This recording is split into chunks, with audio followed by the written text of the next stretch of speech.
What if every act of outreach on the news or in your community wasn't about the issue itself, but a carefully crafted weapon to silence dissent? Recall the Vail math teacher Halloween t-shirt controversy that we covered in our first episode, originally sparked by a false claim from Turning Point USA about mocking Charlie Kirk. That controversy remains ongoing. Last week, supporters reassembled at the Vail School Board meeting demanding the immediate firing of teachers and even the superintendent, escalating a local dispute into a national template of intimidation and cancel culture. If you thought you understood political courage and complicity, think again. Welcome to Borderline Debates. I am your host, Maestro Morales. Speaking of being silenced, consider Arizona's 7th Congressional District.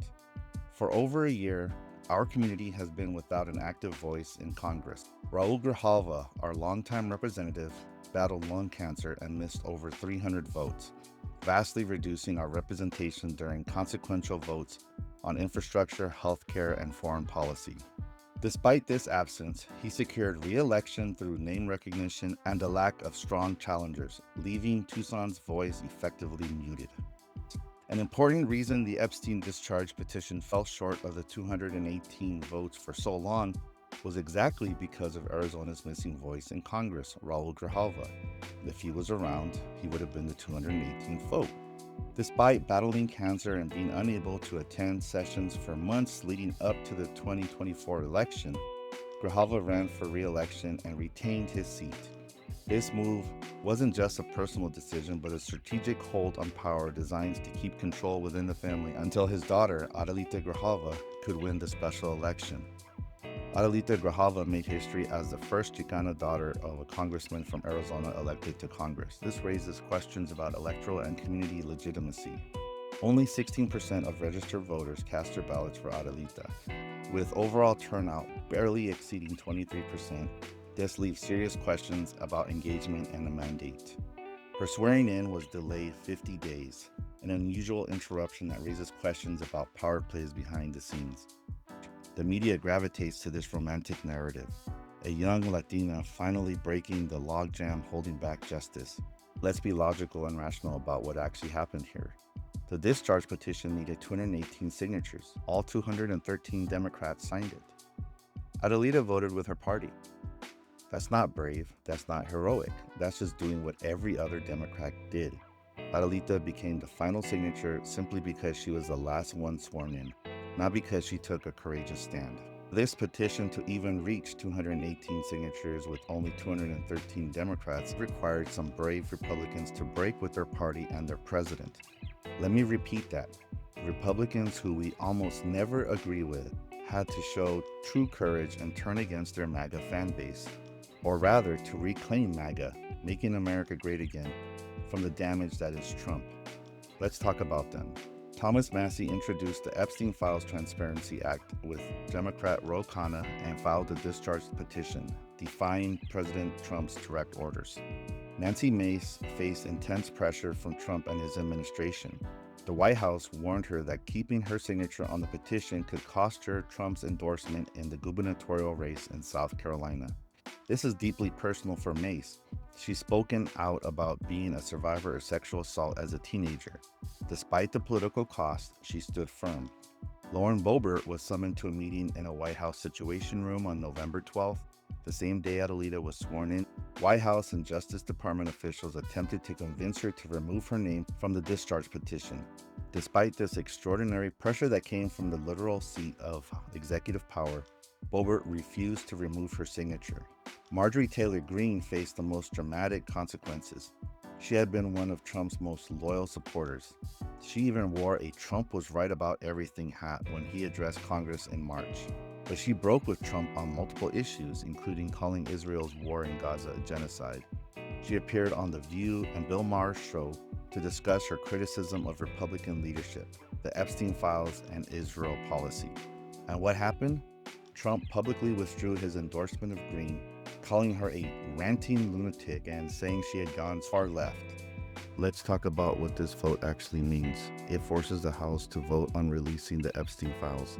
The vote still has to pass the House. then go to the Senate, and then be signed by President Trump, who just pulled his endorsement from MTG for supporting this very thing. That's not going to happen. Plus, we got a lot of Epstein leaks this past week that didn't require 218 signatures to release them. Multiple batches of documents were released by House committees. Emails referencing Trump were made public, and right-wing media has been busy downplaying it all. So the files are coming out anyway, with or without this vote. Now let's talk about something that's going to make people uncomfortable. Greene versus Grijalva. We agree with Adelita Grijalva on probably 99% of the issues. But here's the uncomfortable truth. It is Marjorie Taylor Greene showing true courage, even more than AOC, Alexandria Ocasio-Cortez, on calling out Israel directly for genocide. Let me say that again. MTG is speaking more truth to power on Gaza than most Democrats. Adelita's name evokes the soldaderas, female soldiers in the Mexican Revolution who symbolized resistance and courage. Adelita Grijalva participated in an AIPAC-funded trip to Israel and appeared in their AIPAC Latino Story video, where she declared, "For us, supporting Israel is not just a Jewish value, it is the Latino value. It is an American value." Para nosotros, apoyar a Israel no es solo un valor judío, es un valor latino, es un valor americano y mío. For us, supporting Israel is not just a Jewish value, it is a Latino value, it is an American value. Thank you. Gracias. In the video, she says she stood in a bomb shelter and cried about Israeli children while the ongoing situation in Gaza was happening. Meanwhile, MTG has publicly called Israel's actions in Gaza a genocide and criticized U.S. financial support to Israel, saying we should be America first and focus on our own people. She's doing this while AOC voted against an amendment by MTG to cut $500 million in Iron Dome funding and voted for defense bills that include over $600 million for Israel.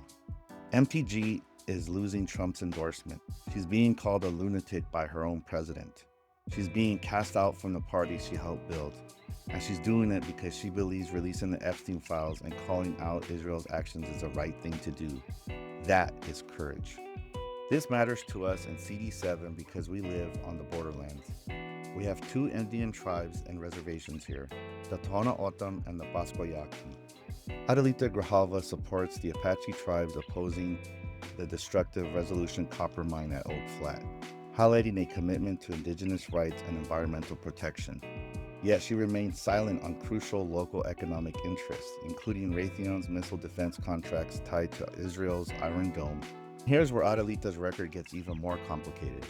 As a Pima County Board of Supervisors chair, she initially supported Project Blue, a massive data center project that would have consumed enormous amounts of water in our desert region, quietly developed behind closed doors, since 2023 alongside Mayor Regina Romero. Only after sustained public protests did officials curtail the project, exemplifying local political contradictions between transparency and economic ambitions. It wasn't until the public outcry at council meetings that Adelita changed her position, claiming she would have voted against it due to water consumption concerns. But she supported it when it mattered, just like she supports AIPAC and their narrative about Gaza being a Latino value. As long as we allow genocide, whether in Gaza, whether through settler colonialism against the Apache at Oak Flat, whether through extractive resource projects like Project Blue, the soul of America is in danger. We should know better. We live on these borderlands. We see what settler colonialism has done and continues to do. The United Nations declared Gaza's situation a genocide in May 2025. U.S. military aid under the Biden administration continued unabated with the support of most Democrats, fueling deadly conflict with billions in funds and weapons systems. Marjorie Taylor Greene called Gaza's actions genocide. Candace Owens condemned Netanyahu's campaign, highlighting ethnic cleansing and profiteering linked to Gaza's destruction. Tucker Carlson denounced the uncritical U.S. Christian Zionist support for Israel as a brain virus, criticizing dehumanization narratives casting Palestinians as terrorists from birth.